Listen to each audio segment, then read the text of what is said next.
All right. Hello again, adventurers, and welcome to another exciting episode of Day of December 2021. This is day 11. Um, I I feel like shit right now. And it's not even that I'm sick or anything like that. It is entirely due to combination of anxiety and sleep apnea. And I want to today. I want to talk about my sleep apnea because I don't think I've really. I may have. I have no idea, but I don't think I've really gone into like all the details in one spot of it. I know I've mentioned it before, but so for those of you that don't know, I was diagnosed with sleep apnea. I guess it's been at least a couple of years now. Sleep apnea is where, to put it really simply, you stop breathing at night. And there's two different versions of it. Um, I know the one that I have, I believe, is obstructive sleep apnea. And I'm looking up what the second one is. Oh, yeah, so it's obstructive sleep apnea and then central sleep apnea. um, and apparently there's a combination one called complex sleep apnea syndrome where you get both of them. But basically, obstructive sleep apnea is when your throat muscles relax to the point where your airway actually closes and you stop breathing. Central sleep apnea is where your brain just stops sending signals to your lungs to let them know that they need to keep breathing. So both of those result in the same thing, which is you stop breathing. And the way that it works is your brain realizes something wrong when the blood oxygen saturation in your blood gets below a certain point. Your brain starts to realize there's something wrong because the brain is not getting enough oxygen and it thinks that you're suffocating, which you technically are. And so what happens is it will think, oh, something is really wrong.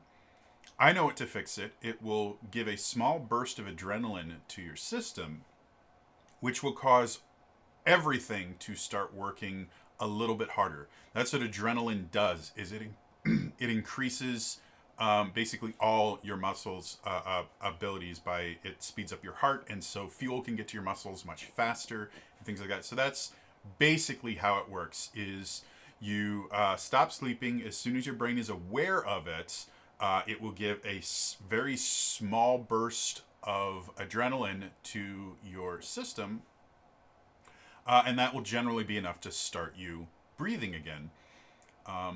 And then it happens again. The way that they test for sleep apnea is you put this weird rig on. And one of the things that you'll put on is a little thing on your finger for OSATs, for oxygen saturation. And what it does is it shines a light through your finger. And because oxygenated blood is a different color than non-oxygenated blood, just by effectively monitoring the color of your finger as they shine a light through it, they can tell what your oxygen saturation level is. Or at least that's how I understand it, which I find really cool. Generally, what happens is you will have a number of events, is what they call it when you stop breathing. You get the little burst of adrenaline, then you start breathing in. That is a single event. Generally, you will have a number of events during the night. And the machine that you put on, you put this weird thing on your chest, and it will actually measure your actual breathing, and then it also measures your O-stats. And sometimes you'll also have a thing where you put it over your nose or something, and it watches breathing there too. Because just because your lungs are moving doesn't technically mean that you're breathing. Simply because if your throat is closed, they could be moving as much as they want, and it won't do anything. So anyway. What it does is it actually will measure when your blood oxygen saturation gets below a certain level. I believe for an event to be recorded by this machine, your OSATs have to get under, I believe it's like 89 or something like that. So most people, your OSATs are around 95-ish%. You'll never have 100% oxygen saturation. It's just that's not how it works. Unless you're on oxygen at the moment, you're generally right around 95 to 98. So dropping anywhere between 5 to 10% of your OSATs is considered something is wrong, and you shouldn't be doing that. Your brain not getting oxygen can actually cause bad things happening, as you can probably guess. If it gets down below, I believe it's the mid 80s or the upper 70s. So it's either 85% or like 79%. Then you're actually starting to suffer brain damage because your OSATs, or at least this is how it was explained to me, your OSATs are low enough that your brain is not receiving the oxygen, the basic amount of oxygen it needs to function, and parts of it are starting to get damaged.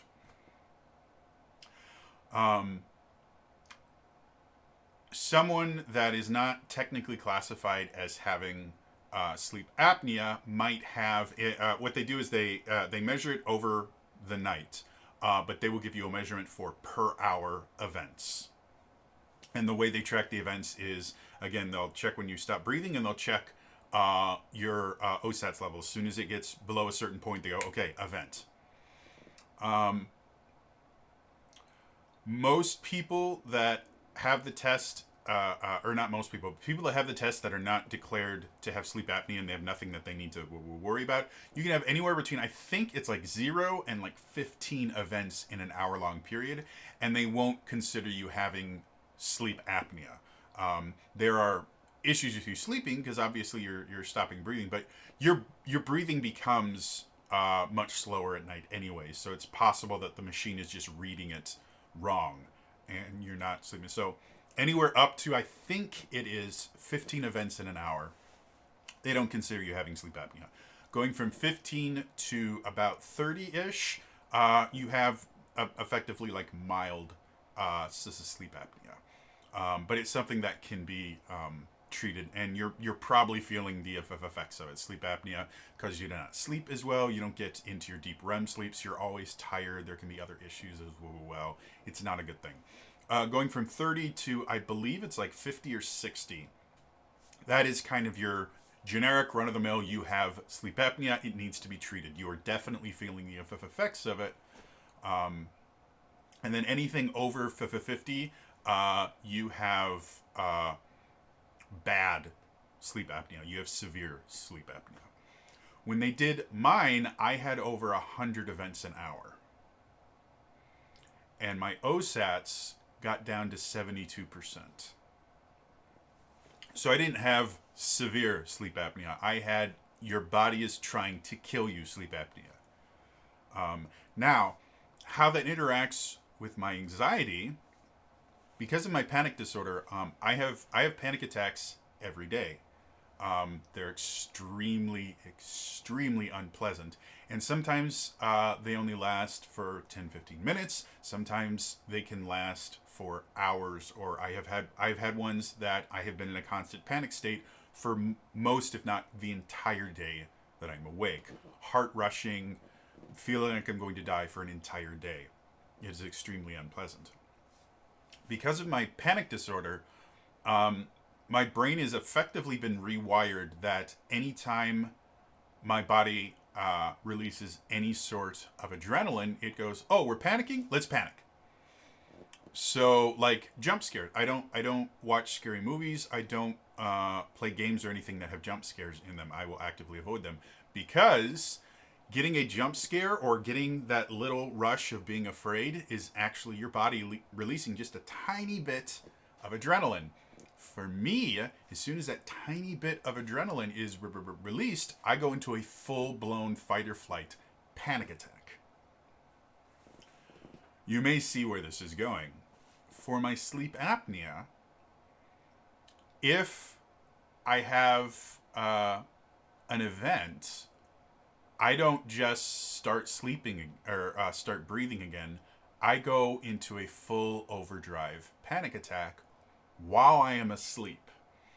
And this generally will cause me, like I have night terrors and nightmares, which is really really not fun. And it also before I got diagnosed with sleep apnea, for like 4 years before I got diagnosed, because I never went in, I never thought about it. I never slept more than about an hour or two at a time, ever. It didn't matter what I did, I could not sleep for more than about an hour ish, because the sleep apnea would cause me to have a panic attack and I would wake up. Now again, I'm having 100 events an hour. It's more than one a minute. There's a rather massive problem there. So that means my body, when I'm sleeping without my CPAP, is just constantly filling my system with adrenaline, and I am panicking. And so, like I said, for about 4 years, I did not get almost any REM sleep. Like it was really really bad. Now, as long as I wear my CPAP, I generally can sleep anywhere between about 5 to 6 hours is what my body will let me do. I still wake up. I still have nightmares. Every so often, I'll have night terrors as well.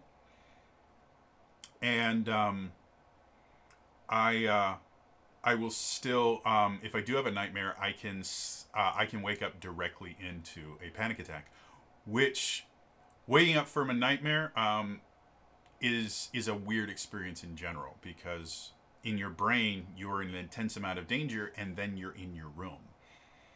So it takes a little while to deal with that. But if you wake up directly into a panic attack, which for me can turn in directly into a seizure or a bout of food poisoning, which is not fun. It means going to bed is an incredibly unpleasant experience for me, because I don't know how I'm going to wake up. I could, for the past like week-ish, except for last night, I'd actually been sleeping pretty well. I actually slept close to 8 hours a couple of times, which is a huge deal for me. Like I said, I generally, right at 5 or 6 hours, I will instantly wake up, and there's nothing I can do about it.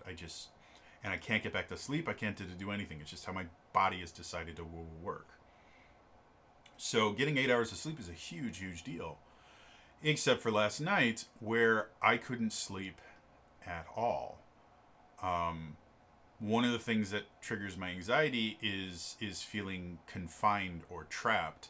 And every so often, despite the fact I've had this CPAP machine for a couple years, and I actually have probably the least restrictive mask I have. I have what are called nasal pillows, which is basically, I have this little thing that it fits right here, and I have straps that keep it on my head, but it's only like one strap here that splits into two, and that's it. It is the least obtrusive headgear I could possibly have.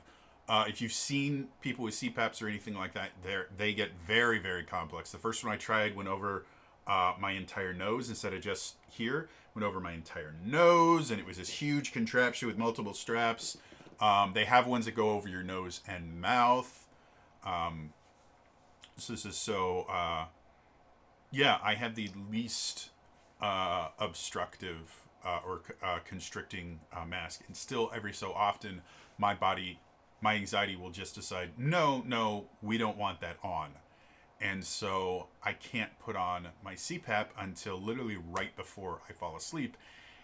And if I fall asleep accidentally before I can get it on, I get to go through the whole 100 events an hour. And again, generally, I'll only sleep for an hour. That's enough to, again, cause brain damage and all these other things. And it's extremely unpleasant. Well, that's what last night was for me. My brain just got into its head this idea that I was going to die.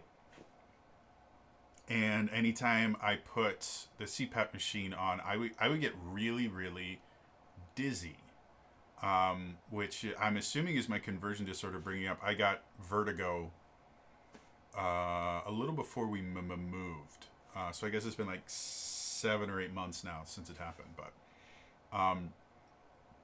I got vertigo for the first time ever. And basically what happened is I woke up and the room wasn't just spinning. I had it bad enough where if you get vertigo bad enough, your eyes, you lose control of your eyes and they just go for a little bit. It's one of the things that will prove technically that you are experiencing vertigo, because technically anyone can say, "Oh, I'm really, really dizzy." And if you're a really, really good actor, you can actually mimic being unable to maintain your balance. It's something some people can do. It's not something everyone can do, but it's theoretically possible to fake. But this eye movement that has a name that I can't for the life of me remember isn't something that you can fake. It is a truly random movement of your eyes. It's completely uncontrolled by you. And because it is an actually random movement, it's not something that you can fake. So if a doctor records that, they can go, "Oh, they're definitely experiencing vertigo," because that is not a symptom that you can fake. That is not them just saying something. This is concrete proof that they're experiencing vertigo. So I was having that, and I would have that like every couple of minutes whenever I was lying down. We found out there was a calcium crystal that got into my inner ear, and just because how your inner ear works, your balance, your inner ear is filled with fluid, and there's all these little hairs in your inner ear. And so when the fluid moves from you moving around, the hairs are trained effectively to know, oh, that means that we're moving. However, if there's a little crystal in there, if it touches one of the hairs assume that means you're making massive amounts of movement, because the liquid in the inner ear would only make them move a little bit, but a physical solid object hitting them makes them move a ton.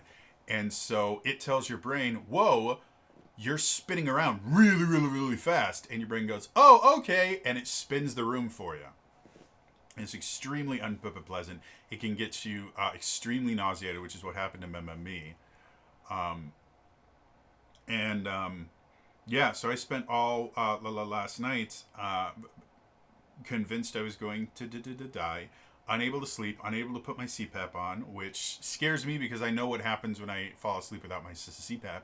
And then anytime I would put it on, I would get extremely dizzy. Not to the point of vertigo, but I would get lightheaded, and I could feel it coming on. As apparently my conversion disorder hasn't learned how to mimic vertigo yet. Keyword on yet there. And so yeah, I spent 6 hours doing everything I could, doing deep breathing exercises, doing talking to myself. That's one of the ways that I did to deal with anxieties. I kind of talk myself down. It's apparently a healthy coping method, though it looks weird. I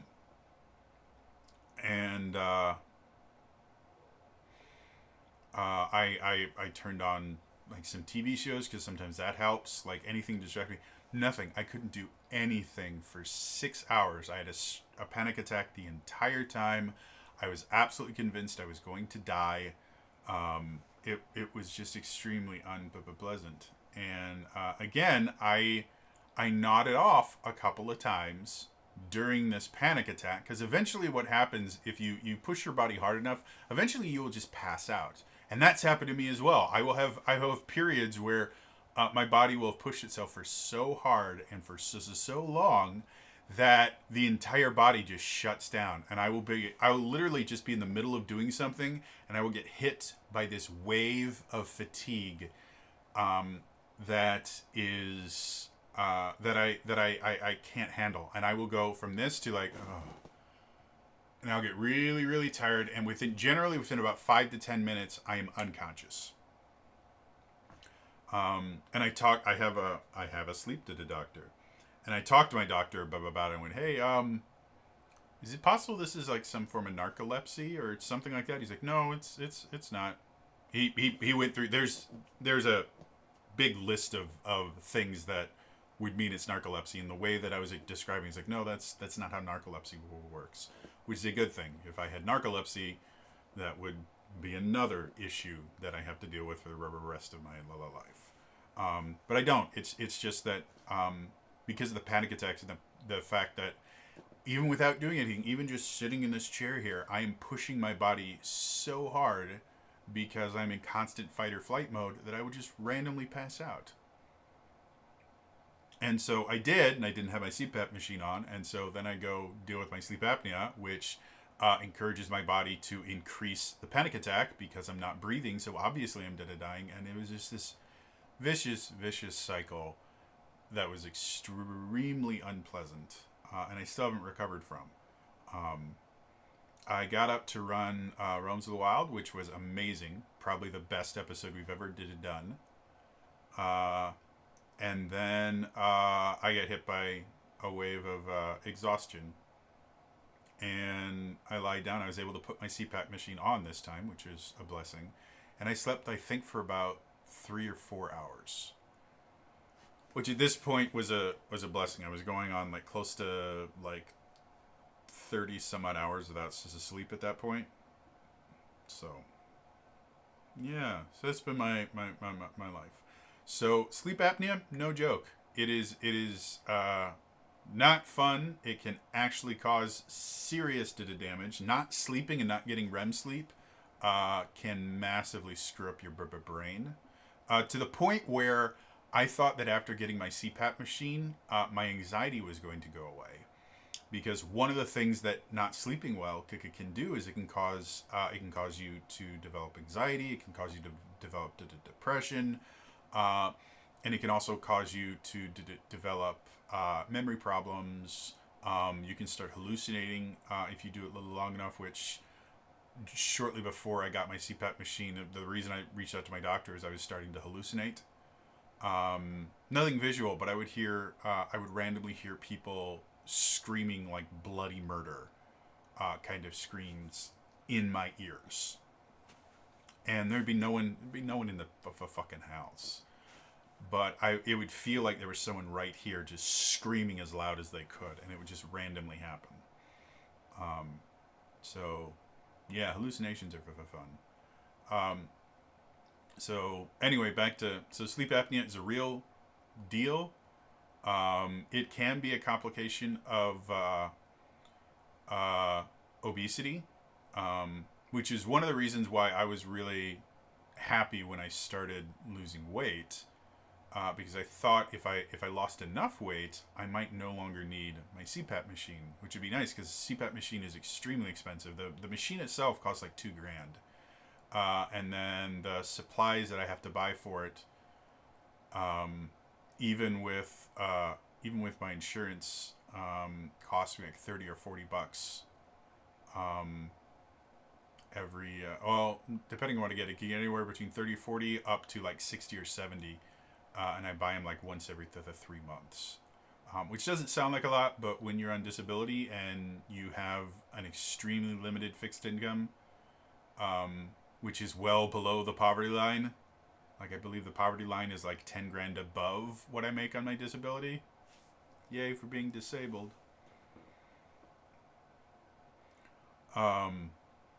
Yeah, that's a big chunk of change when you have to choose between sleeping and whether or not you're gonna have food.